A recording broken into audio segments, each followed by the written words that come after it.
Boa tarde a todos. Sejam muito bem-vindos à nossa casa.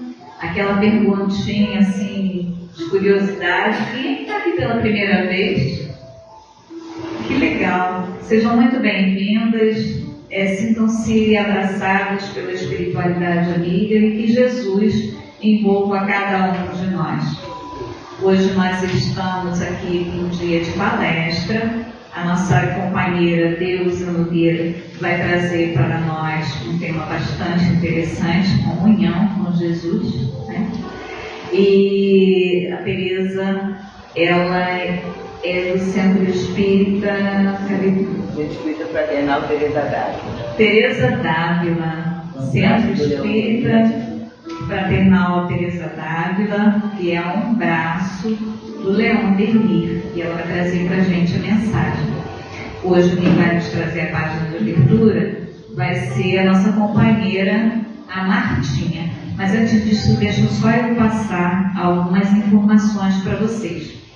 Hoje na nossa casa, e domingo, dia 12 e domingo também, temos o bazar de Natal. Então, quando vocês saírem aqui, dá um pulinho lá. Está ali embaixo no corredor, na salinha, não é isso?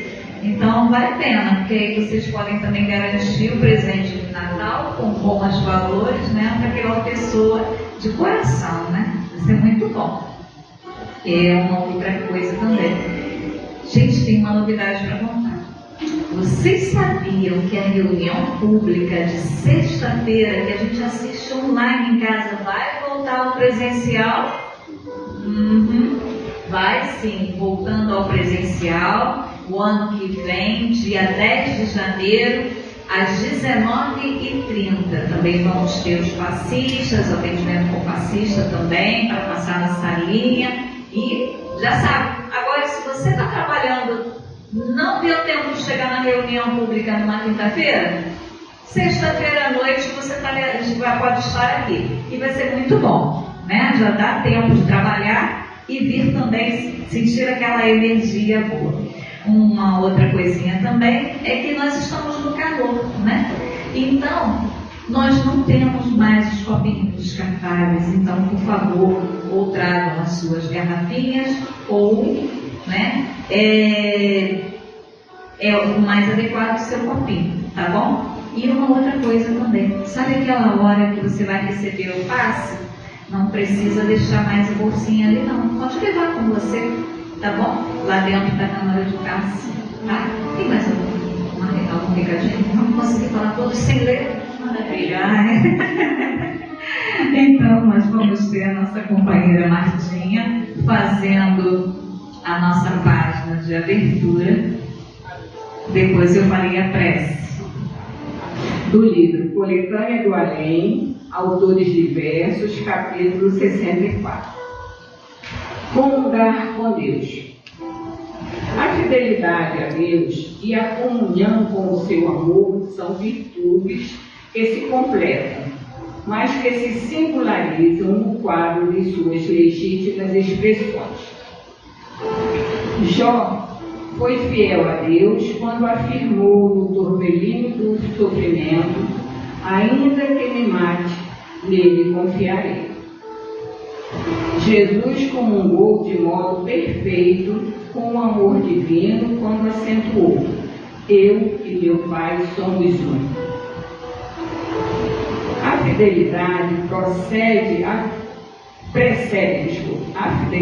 precede a comunhão verdadeira com a fonte de toda sabedoria e misericórdia. As lutas do mundo representam a sagrada oportunidade do homem para que seja perfeitamente fiel ao Criador. Aos que se mostram leais no pouco, é concedido o muito das grandes tarefas. O Pai reparte os talentos preciosos de sua dedicação com todas as criaturas. Fidelidade, pois, é compreensão do dever. Comunhão com Deus é a aquisição dos direitos sagrados. Não há direitos sem deveres. Não há comunhão sem fidelidade. Eis a razão pela qual, para que o homem se integre no recebimento da herança divina, não pode dispensar as certidões de trabalho próprio.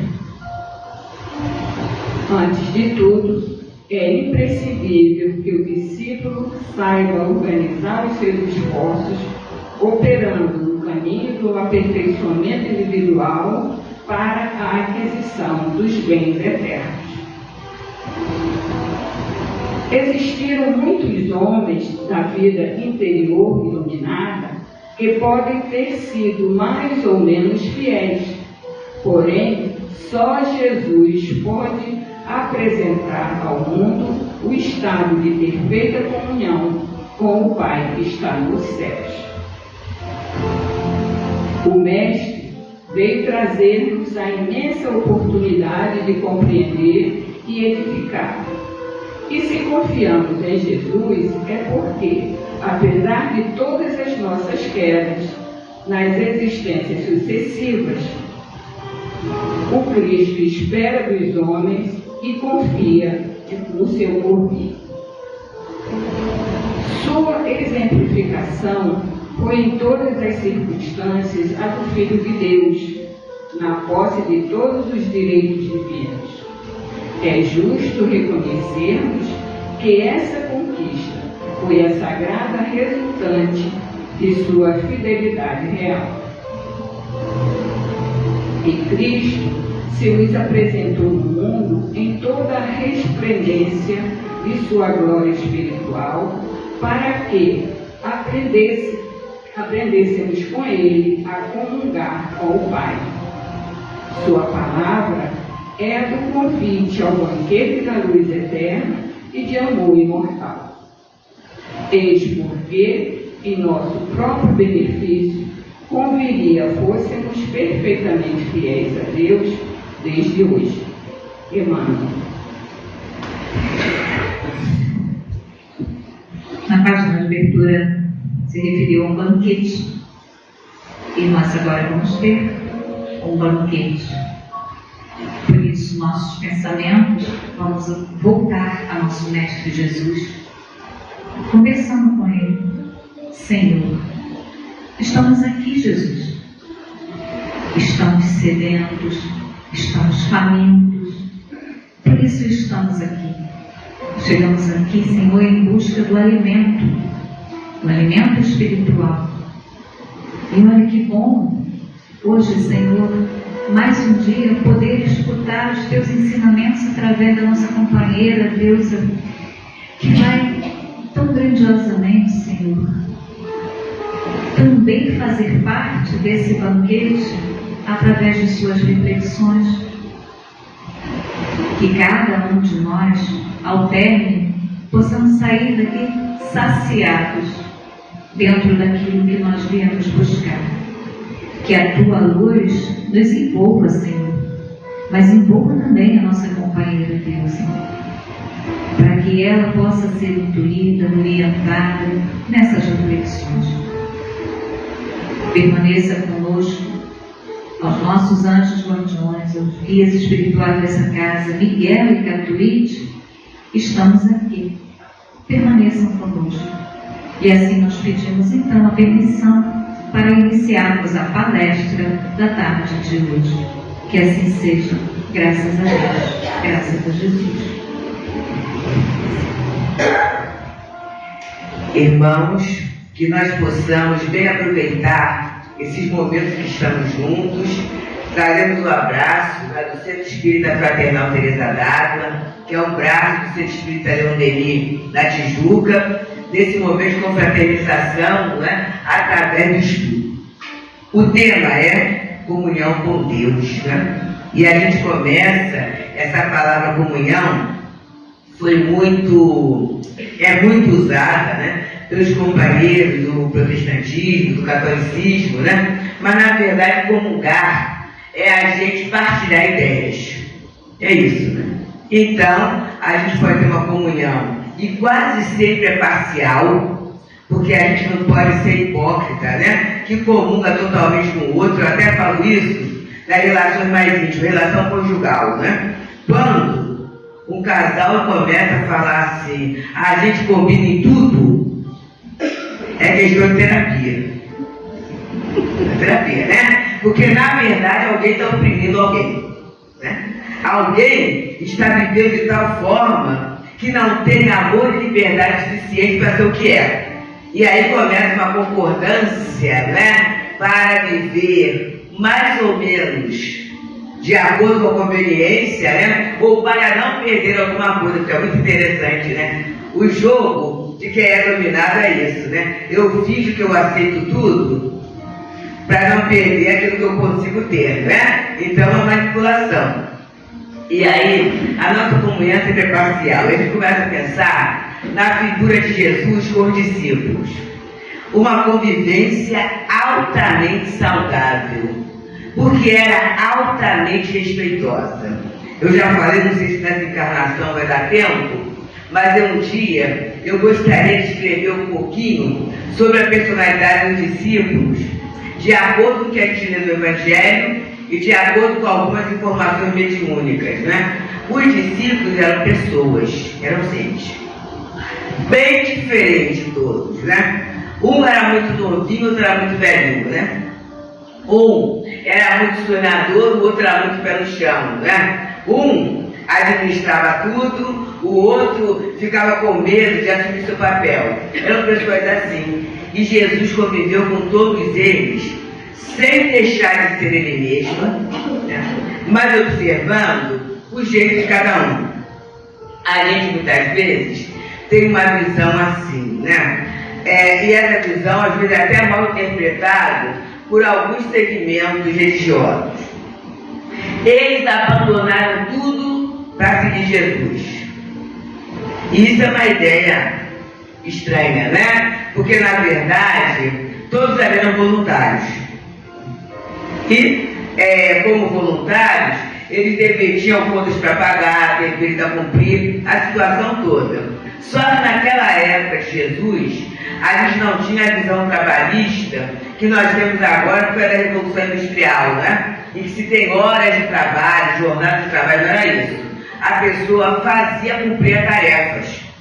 E a gente tem, estudando um pouquinho a relação de trabalho, mais tarde, daqui a pouco, né? Metade do nosso século vai ser assim. Não vai ter condições das empresas, dos setores, absorver as pessoas de horário integral. Então tem prestação de serviço. E aí a instituição de emprego vai acabar. Ele ficou assim, que pena, né? Que pena a gente que está lá com o dinheirinho, com a aposentadoria, né? Tem que se preparar. Por quê? Porque prestação de serviço, eu vou ter que ser muito bom naquilo que eu faço. Se eu for 50%, o outro vai chegar e vai fazer. E aí eu não vou ter chance de me sobreviver, né? Mas aí tem uma outra coisa também, chamada solidariedade, chamada compaixão, né? Porque às vezes o outro não é 50%, não é 100%, ele não pode ser. Ele sabe fazer mais ou menos, tanto na hora daquele que é 100%, que consegue ser a excelência na prestação de serviço, começar, deixa eu ver uma coisa aqui, o som falhou, não, começar a compartilhar aquilo que ele ganha com aquele outro que ganha menos, né? Isso é uma situação muito interessante. Hoje, eu falei com a nossa Kátia, né?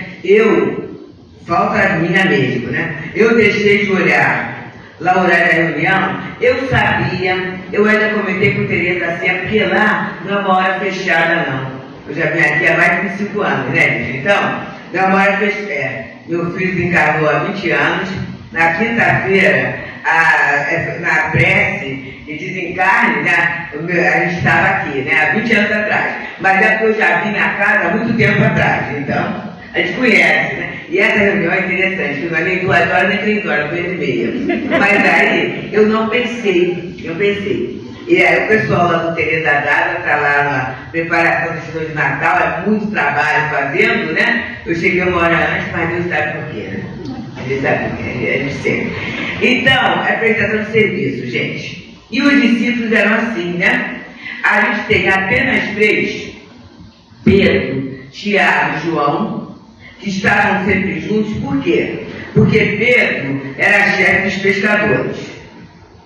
Então, né, era alguém que tinha uma condição boa, seria uma classe média mesmo, né, para receber Jesus. Porque no judaísmo, a recepção não é igual na casa da gente, não, né? Hoje mesmo, mais ou menos 11 horas, eu falei assim: Tereza, você vai passar aqui para almoçar? Vai fazer na minha casa, né? E na minha casa, o que tinha, né, para mim, eu tinha lá minha salada que eu queria, e para ela, meu marido, era uma jardineira que tinha feito de legumes, né? Comida simples, né, gente? Lá uma farofinha, uma coisa assim, tudo isso, sem nenhum problema, porque é amigo, né? No judaísmo, não. A recepção está lá no livro de Deuteronômio e no Levítico, que são 2 livros do Antigo Testamento. É uma toalha de linho, e vamos pensar que o linho naquele momento é manufaturado, tecido, né, no tear, toalha de linho. Na toalha de linho você vai ter peixe defumado ou a pata, né, de um cordeiro assada, que é muito trabalhoso para fazer, mas os vinhos, né, azeites, frutas secas e frutas frescas. Nesse período mesmo, você está com a fruta seca, sempre é cara, né? As frutas secas todas, né? Aquelas tampas, é caro, né? Isso e mais a água, que naquele momento, até hoje é um litro precioso, mas naquele momento muito mais sério, que a água não era canalizada, né? Então fica no poço buscar a água para limpar as mãos. E o número de toalhas limpas para cada convidado. Então era muito sério. O negócio era sério, né? Então, para fazer isso, a pessoa tinha que ter um poder aquisitivo. E daí Jesus ficava muito na casa de Pedro e em casa de Lázaro. E também era alguém que tinha essa condição de recepção, né? Porque eu lembro de Altivo foi o fundador do Denis, e ele falava assim: aonde Jesus ia e aquele bandão de gente. E é mesmo. Até se eu pudesse estaria ali, né? Porque o magnetismo dele era imenso. E a série que está passando na TV mostra bem isso, né, gente? Eu gosto muito da série, porque a série desromantiza a história, né? Porque a história Jesus andando, assim, tranquilidade, coisa nenhuma, né? E o conforto. As pessoas tentaram europeizar, né, a figura de Jesus, mas não era isso não, gente. Local com muito sol, né? Jesus, Maria, casa com José. José era mais velho, mais velho que ela, então Maria era viúva. E Jesus, como varão, né, como homem, como judeu, ele tinha que sustentar a família. Aonde? Numa carpintaria.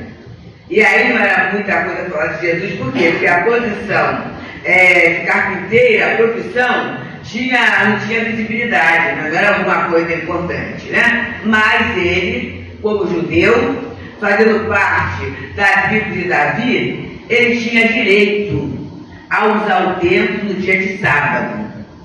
E chamava atenção, Jesus chamou atenção porque aos 12 anos estava ele discutindo com os doutores da lei.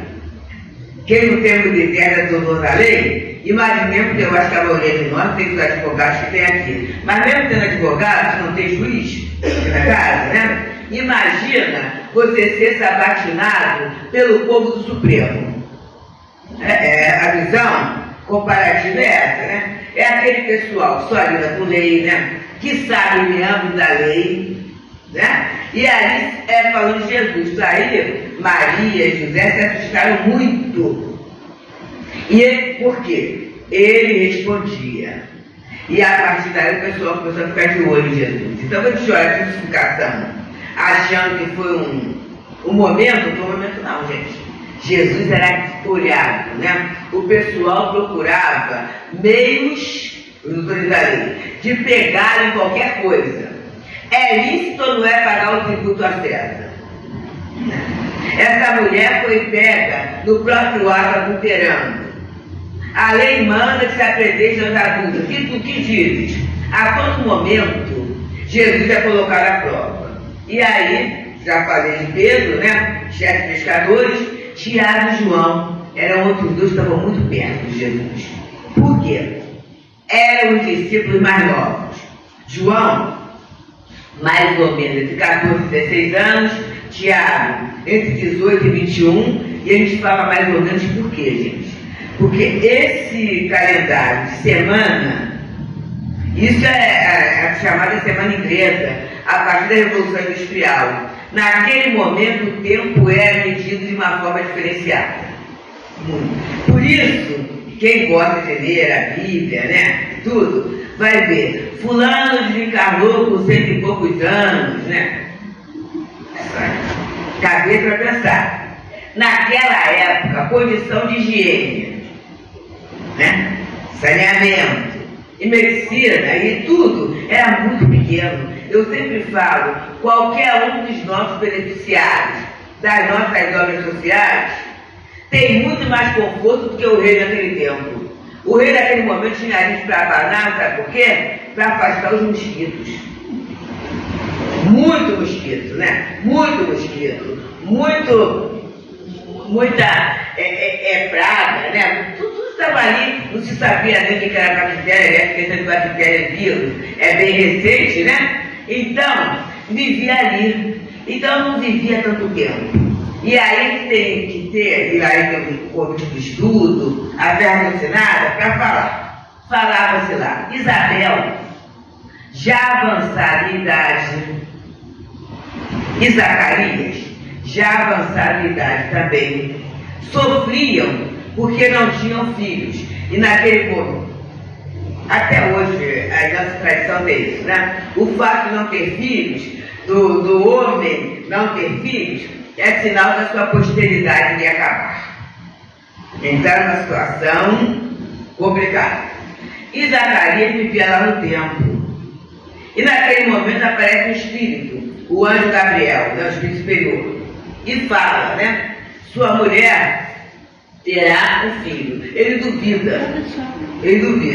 E porque ele está duvidando, o espírito fala assim, então vai ficar mudo até o momento do filho nascer. Ele será João, e será ele que abrirá os caminhos, preparará o caminho para a vinda do Messias.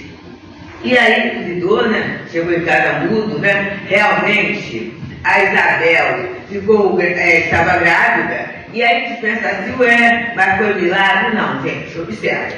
Se ela não ovulasse, ela não engravidaria. Né? E o período da ovulação, né, é até mais curto, porque é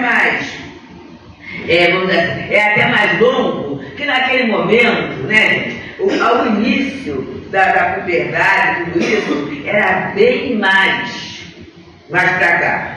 Mas na verdade ela ovulava. E daí ela conseguiu engravidar, né? Aí quando fala velhos, eu lembro de um livrinho que tinha da Igreja Católica, né? E que aparecia aquela velhinha, com aquele velhinho. Gente, por favor, né? É igual artista que fala umas coisas, né? Mas a gente tem que olhar, né? Forma natural, né? Né? A gente sabe que a coisa acontece, né? Mas na verdade tem uma condição de ambiente, né? Reprodutor para que a criança venha. E aí vem João, que era primo de Jesus, né?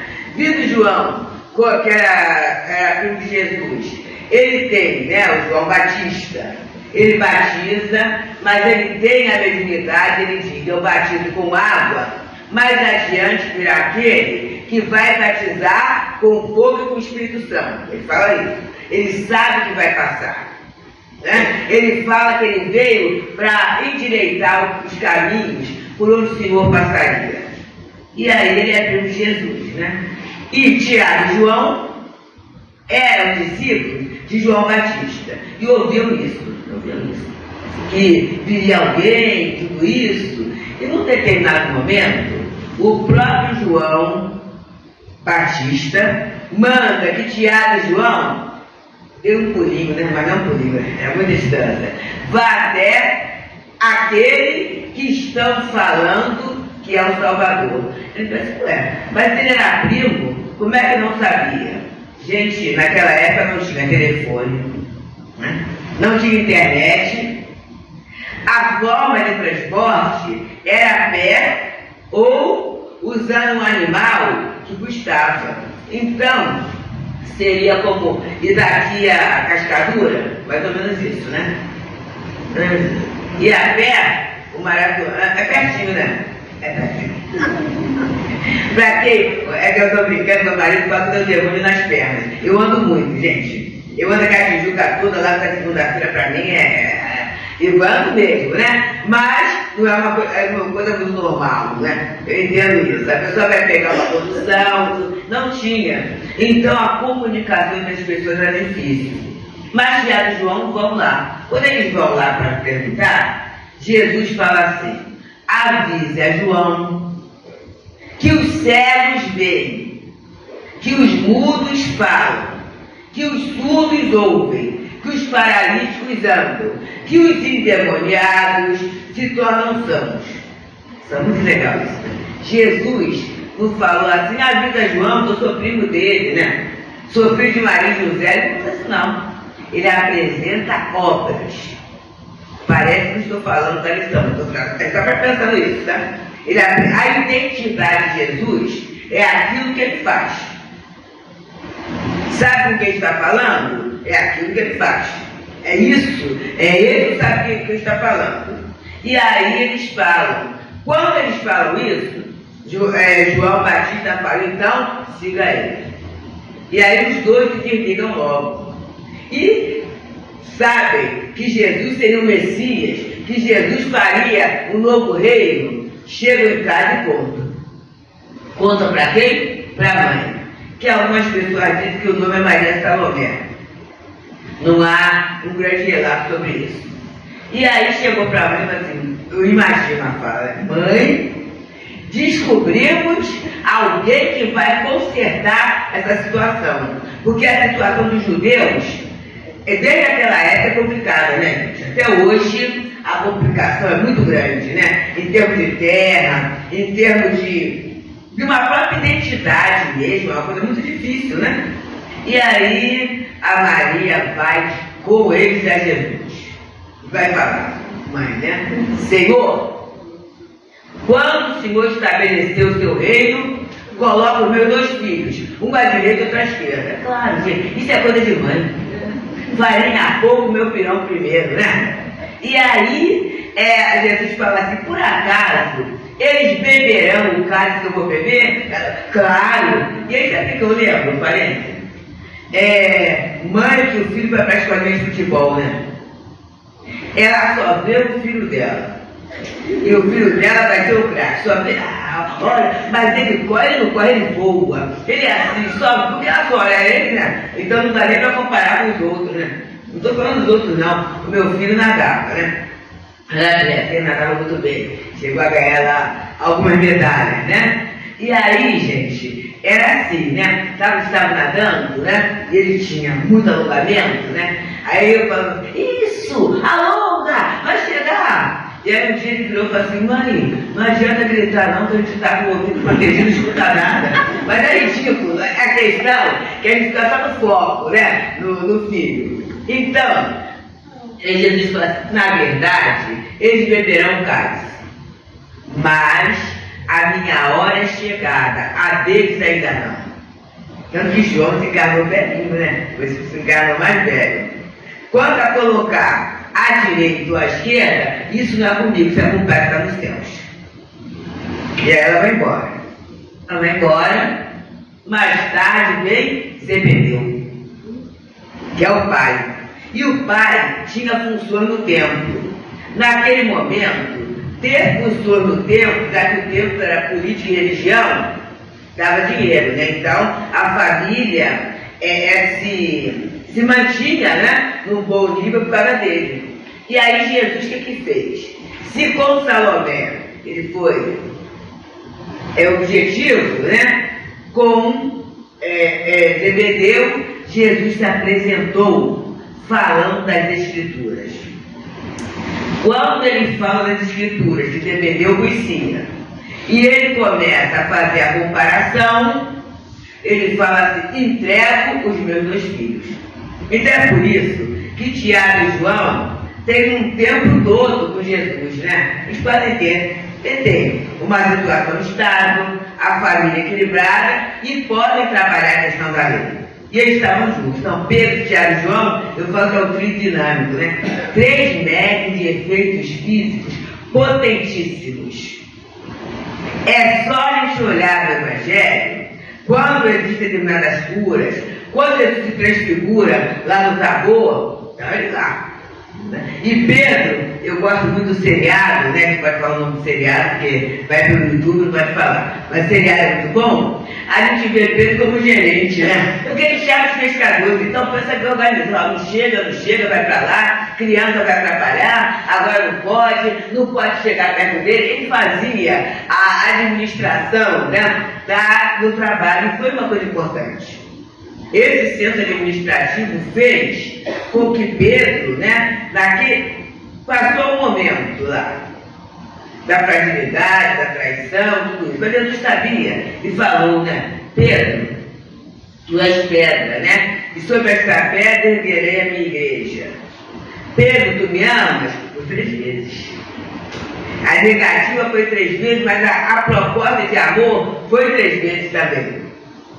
Né? Então Pedro funda o que é a Casa do Caminho, que se hoje ele tem casa espírita, a casa espírita é o reflexo espelho da Casa do Caminho. O que acontecia lá, gente? É o que acontece nas casas espíritas, né? Quase sempre quem chega assim, ó. Se não tem uma questão física ou uma questão espiritual, tem uma questão de busca. Eu falo assim, engraçado, eu fui para a casa espírita, não foi pela dor física, né? Mas eu tinha o quê? A busca do sentido de vida. Adolescente, né? Estudando, né? Tendo contato com as ideias materialistas vigentes, né? No momento de desilusão com a Igreja Católica. Então o que ia dar isso? Ia dar uma situação séria, né? Aí eu vou à casa espírita, num dia de uma reunião de mocidade espírita, e ali a gente se encontra. Então a casa espírita sempre vai oferecer para a gente um preenchimento de algum vaziozinho que a gente traz na alma. E aí Pedro fazia isso. Ele acolhia quem? Os excluídos. Todo mundo é para cá do caminho. E o excluído está sofrido. E o excluído está com o corpo adoecido, com a alma enferma.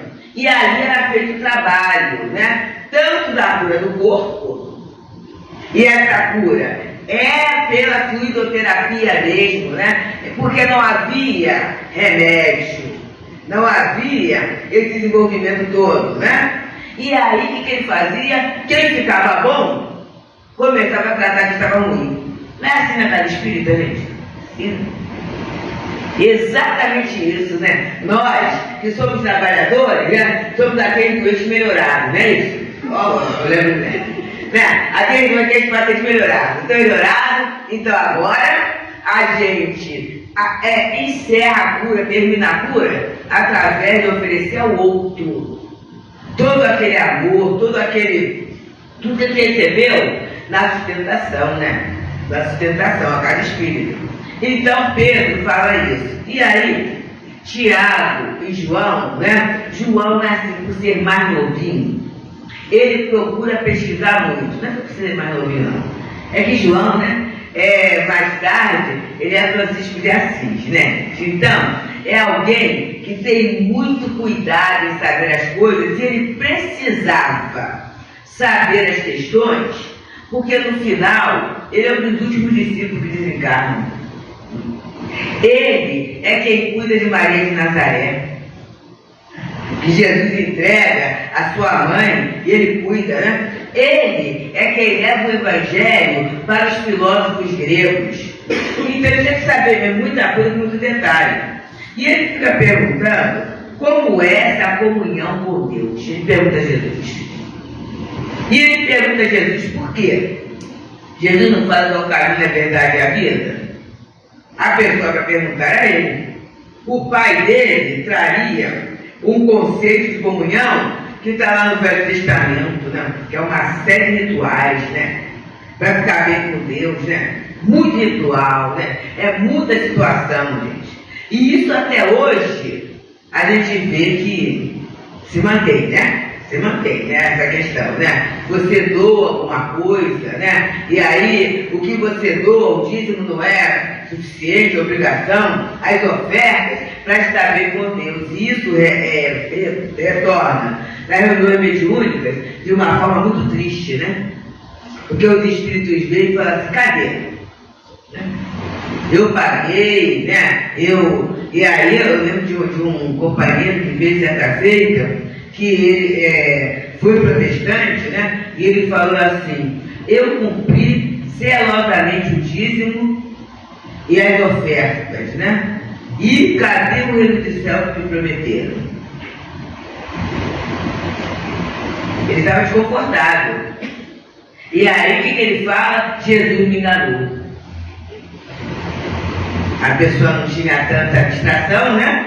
Então isso é muito sério, né? E aí ele procura os essênios para saber sobre a questão da comunhão com Deus. E os essênios, eu estou trabalhando aqui no livro Boa Nova, tá, gente? É um livro maravilhoso. E os essênios, eles têm uma ideia fechadinha. Eles falam assim, ó, toda edificação espiritual deve se processar no plano oculto.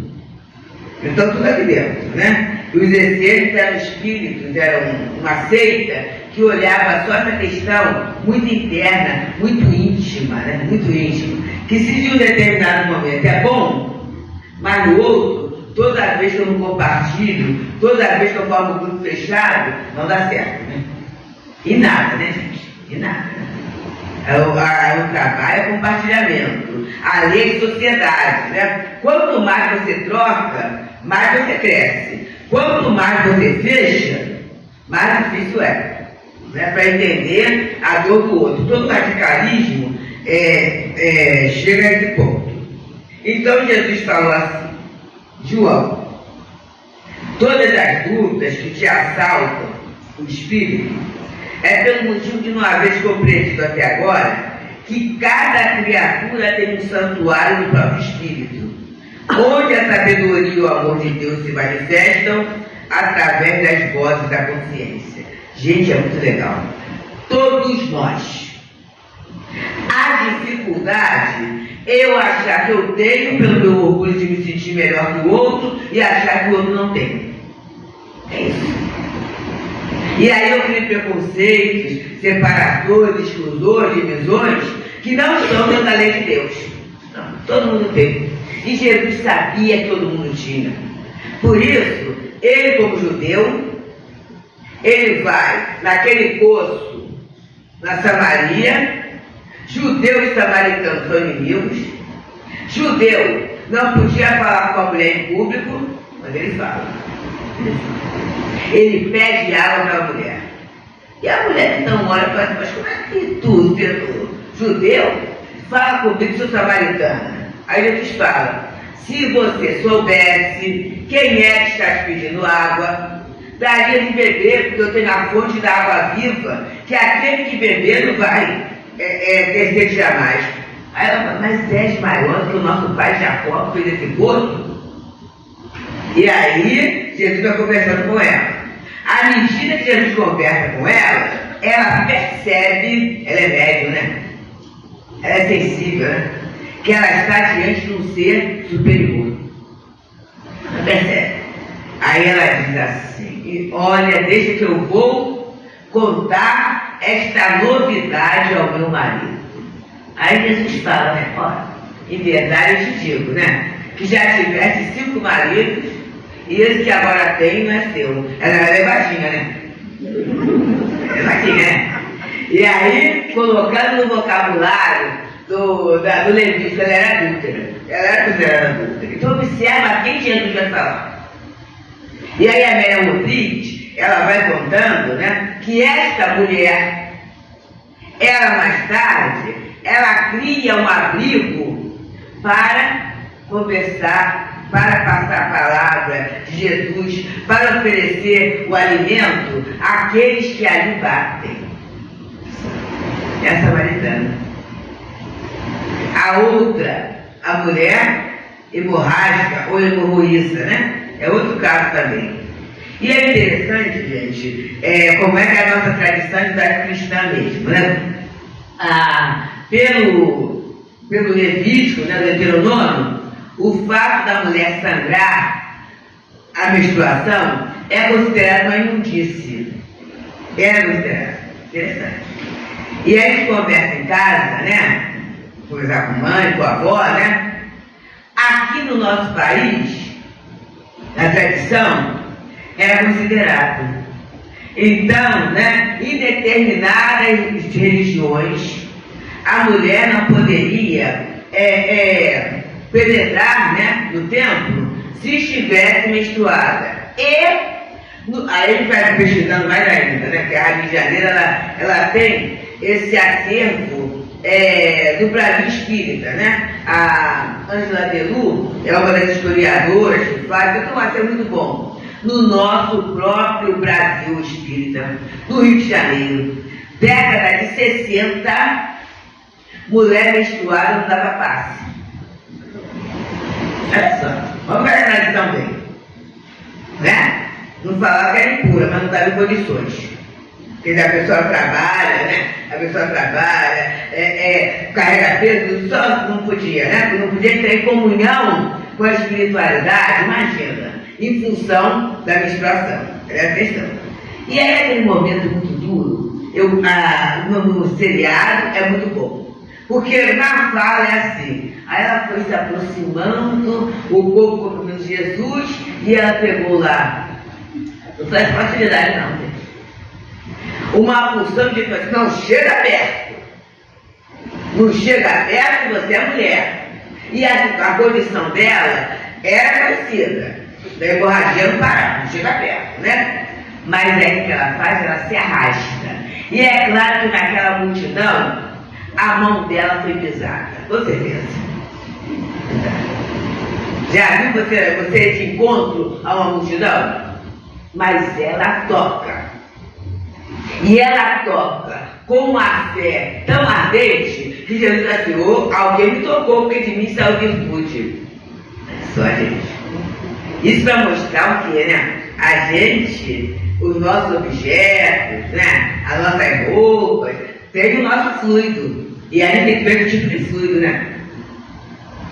Se eu tenho uma raiva, a situação fica difícil, né? Mas eu tenho boa vontade, amor, alegria, né? Aquilo ali vai ser muito bom para o outro, né? E aí a pessoa é curada, levanta o dedo, né?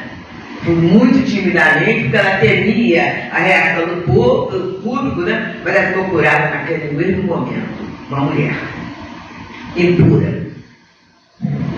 E aí, por que Jesus faz isso? A fé.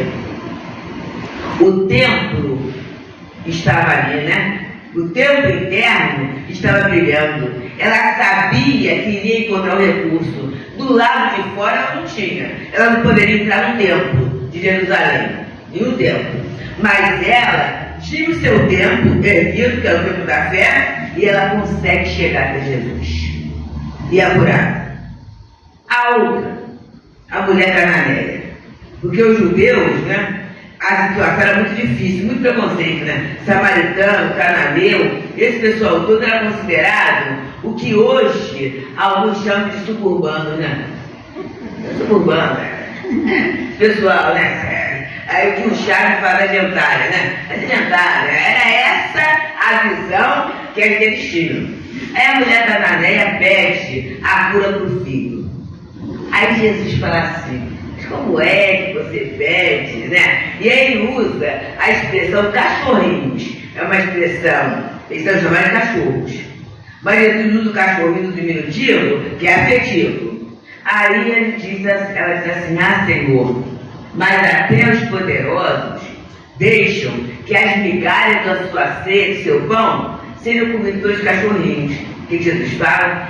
Bem-aventurada és, mulher, eu jamais encontrei tamanha fé. É só, gente.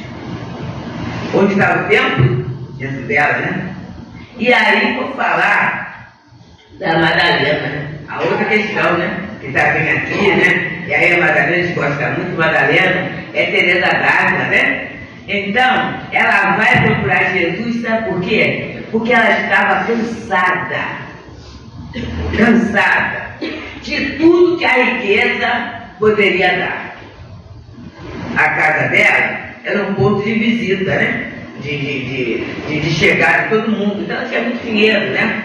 A questão do sexo, né? Também, muito dinheiro, cansou. E ela queria procurar o quê? Amor, né?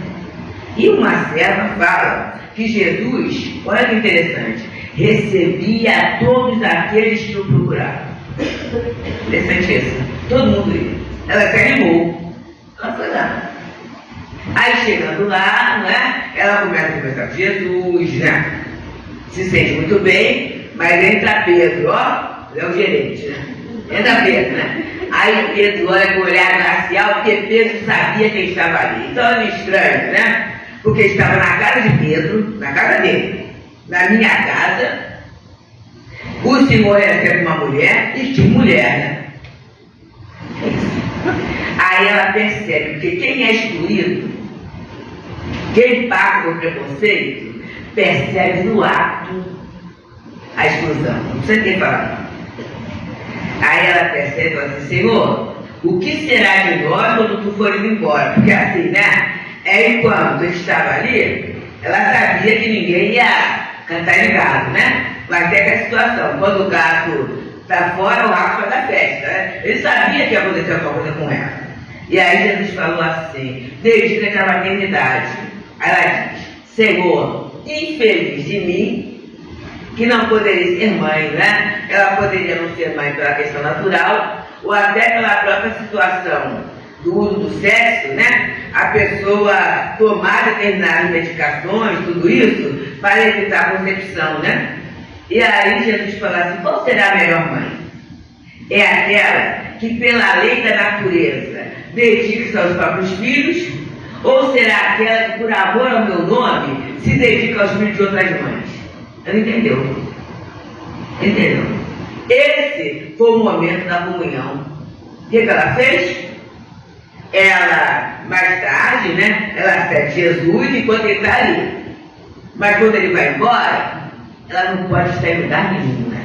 Ela vai na própria casa do caminho, Pedro entende, mas percebe que se ela entrar ali, o problema vai acontecer.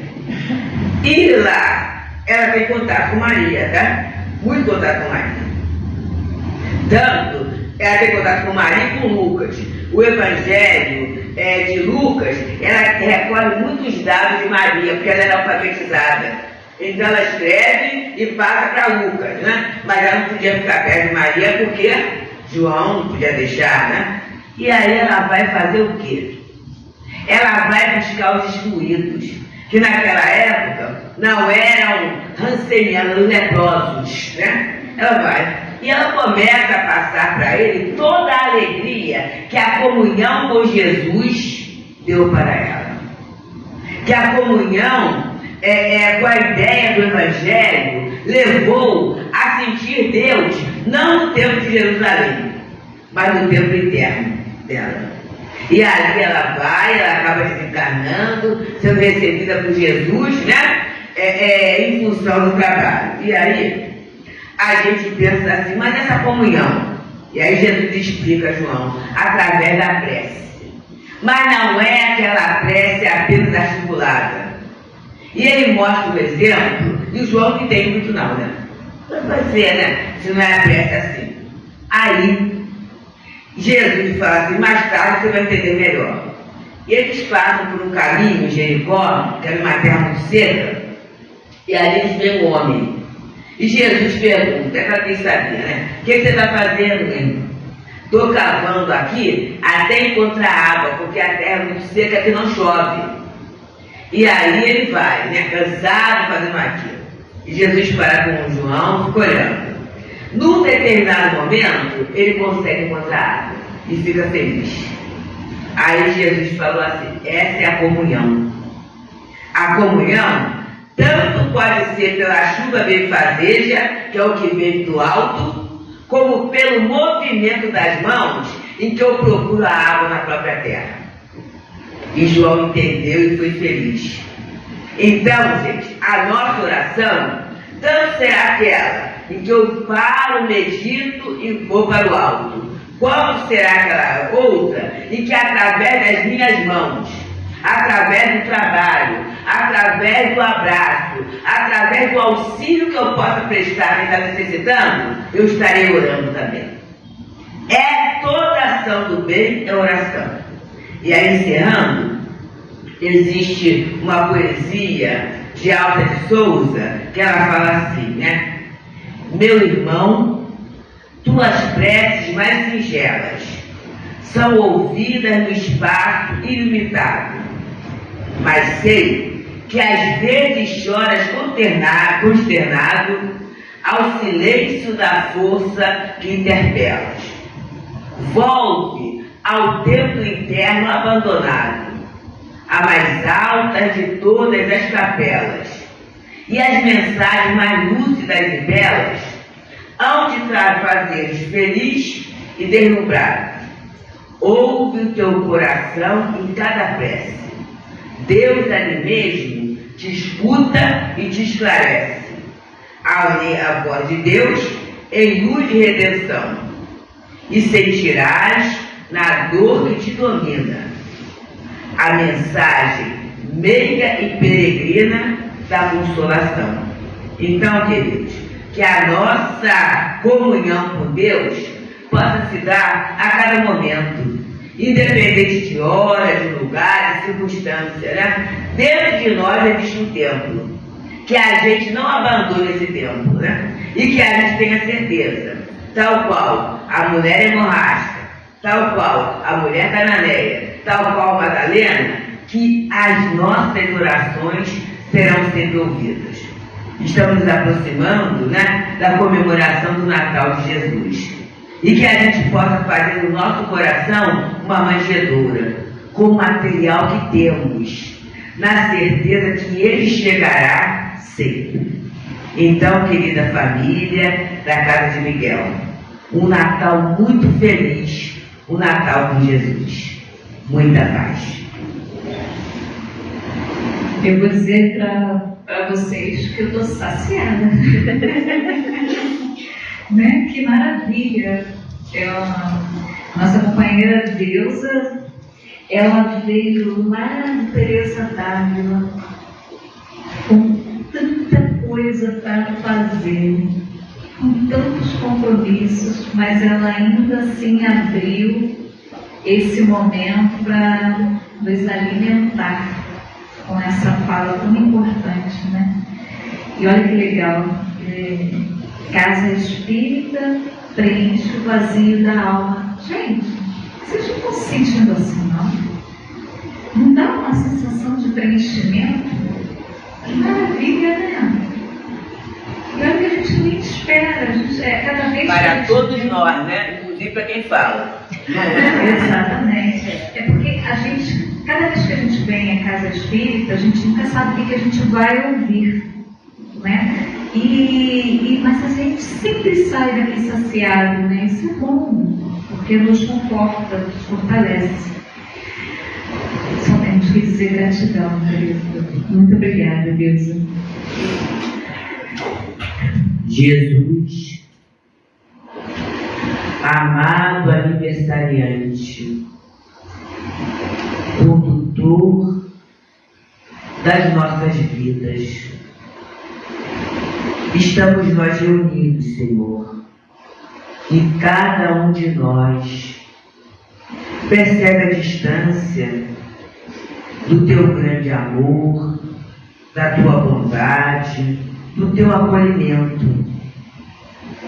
Mas nós agradecemos sempre esses irmãos mais velhos que morejam na casa espírita, a Falange de Miguel, todos os amigos, espíritos socorristas desta casa tão querida, que com certeza nos recebem lá na porta, nos agasalham, nos acompanham, para que possamos sair daqui levando o melhor.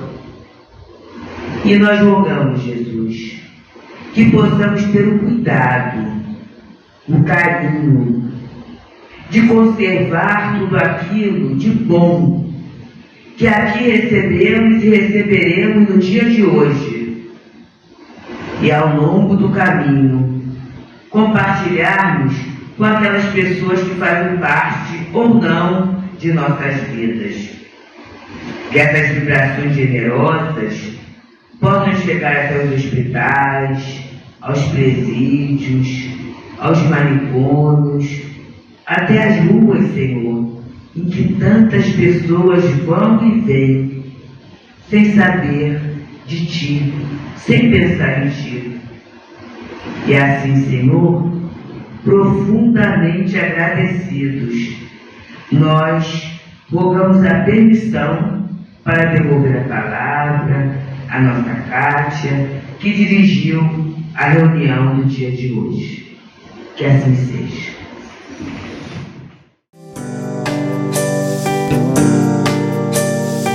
Senhor, a fonte da vida, a paz esquecida em tantos momentos, faz de mim o teu servo, ó meu doce amado Mestre querido.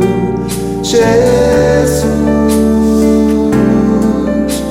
é a luz, é amor, um sol a brilhar, ameniza a dor. Mestre, em ti eu me aqueço, me mostre, te peço com ternura. Faz de mim um instrumento da paz e do amor em toda a terra. Jesus, tua luz me conduz à paz, e que eu possa ver em ti um exemplo.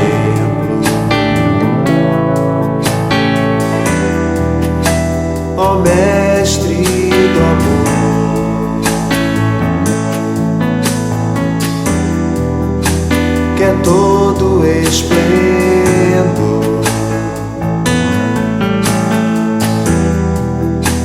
a maior riqueza que um homem pode ter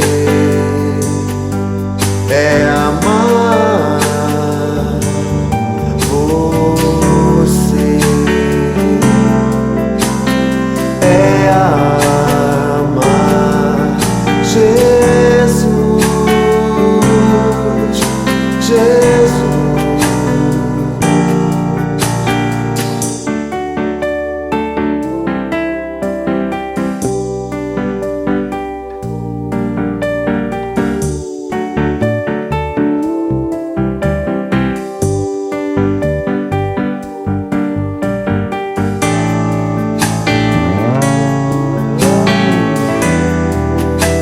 Ó Mestre do amor, ó Mestre do amor, que é todo esplendor, que é todo esplendor, a maior